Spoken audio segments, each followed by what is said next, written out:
ప్రపంచ పర్యావరణ దినోత్సవం సందర్భంగా మొక్కలు నాటే కార్యక్రమం సైకిల్ ర్యాలీ నిర్వహించినట్లు టీడీపీ కాకినాడ జిల్లా ప్రధాన కార్యదర్శి పింకె శ్రీనివాసబాబా తెలిపారు.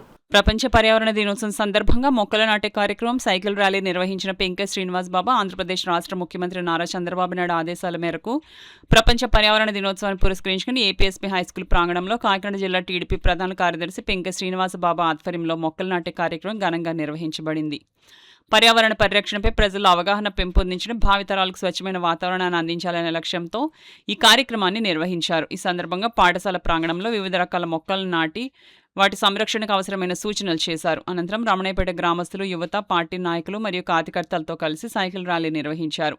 ఈ సందర్భంగా పింకె శ్రీనివాసబాబా మాట్లాడుతూ ప్రస్తుతం ప్రపంచం ఎదుర్కొంటున్న వాతావరణ మార్పులు, పెరుగుతున్న కాలుష్యం, తీవ్రమైన ఎండలు, తగ్గిపోతున్న అటవీ సంపద వంటి సమస్యలు మానవాళికి తీవ్రమైన సవాళ్లుగా మారాయని అన్నారు. ఈ కార్యక్రమంలో తాటికాయల వీరబాబు, చింతాడ శేఖర్, హెడ్ మాస్టర్ శ్రీనివాస్, కవతరపు సత్యనారాయణ, కాదా నారాయణ, గుబ్బల రవితేజ, ముల్సా బాబురావు, పెంకె సత్యనారాయణ, ముల్సా నాగేశ్వరరావు, బత్తిన గోవింద్ తదితరులు పాల్గొన్నారు. మన ప్రపంచ దేశంలో మనకి జరుగుతున్న నష్టం ఏంటంటే ఇంధన దిగుమతి ఎక్కువగా ఉండటం వల్ల మన రూపాయి వాల్యూ పడిపోతుంది కూడా.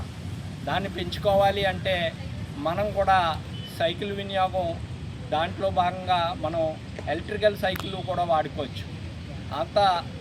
అదేవిధంగా మొన్న తెలుగుదేశం మహానాడు జరిగిందంటే ఇంధనం పొదుపు కోసం ఎక్కడ క్లస్టర్ అక్కడే, ఎక్కడ ఉన్న కార్యకర్తలు అక్కడే చూసేలాగా విధానం మార్చడం జరిగింది మా లోకేష్ బాబు గారు. ఇలాగా ఏ విధంగా అయినా మనకి అనేక ఫ్యాక్టరీలు వస్తున్నాయి. ఇప్పుడు దానికి మన ఆ ఫ్యాక్టరీల్లో ఎంతో కొంత పొల్యూషన్ ఉంటుంది. దాన్ని నిర్మూలించాలంటే మనం చెట్లు నాటాలి. అనేక విధాలుగా ఎక్కడ చూసినా పచ్చదనం. ఇప్పుడు కేరళ వెళ్ళామంటే మనకి ఎక్కడ చూసినా గ్రీనే.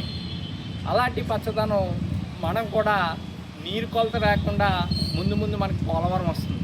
సో పోలవరం నీరుని సద్వినియోగం చేసుకుని మొక్కలు బాగా పెంచుకుంటే మనకి ఎండాకాలంలో టెంపరేచరు ఒక 2-3 డిగ్రీలు తగ్గిందంటే మన ఏసీ వినియోగం కూడా కొంత తగ్గుతుంది. ఈ విధంగా మనకు అర్థమయ్యేది ఏంటంటే ప్రతిదీ లింక్డ్ టు ఎన్విరాన్మెంట్కి మనం ఎంత ఫాలో అవుతామో మన ఆరోగ్యం, లైఫ్ స్పాన్ పెరుగుతుందని తెలియజేస్తూ